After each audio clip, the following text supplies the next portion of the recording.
Epaphras, verse 12, Epaphras, who is one of you, a servant of Christ, saluteth you, always laboring fervently for you in prayers, that ye may stand perfect and complete in all the will of God.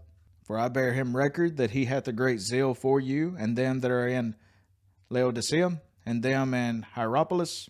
Luke, the beloved physician, and Demas greet you.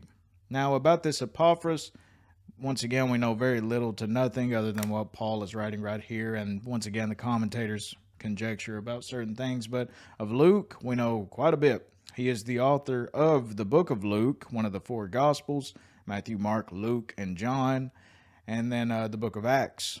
F.B. Meyer commented about Luke. Luke was with Paul at Caesarea, according to Philemon, and traveled with him to Rome, Acts 27:1, accompanying him, however, not as a physician, but as an associate in teaching. Luke was also a teacher, as one can rightly tell. But what about this Demas, in whom Paul is mentioning that greets them as well? Demas, on the contrary, is barely named by Paul. It is impossible not to pass on in thought to the last notice of the two, Demas and Luke, by Paul in 2 Timothy 4:10. He makes mention of these two once again in his very last words that he writes unto Timothy.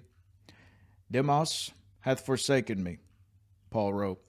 Demas hath forsaken me, having loved this present world. Only Luke is with me. In earlier letters, Demas is listed as a fellow worker, alongside others like Luke and Mark, indicating he was a trusted companion and involved in spreading the gospel. In the final letter, 2 Timothy, written during Paul's second imprisonment in Rome and shortly before his execution, Paul writes with a tone of disappointment that Demas has deserted him in his time of need and gone to Thessalonica. Demas' departure is often seen as a cautionary tale in the Bible, illustrating the dangers of prioritizing the temporary pleasures and security of the present age over unwavering commitment to faith and the eternal. It suggests that when faced with severe persecution and the imminent threat of death, Demas chose a safer, more comfortable life in the commercial city of Thessalonica rather than face potential martyrdom with Paul.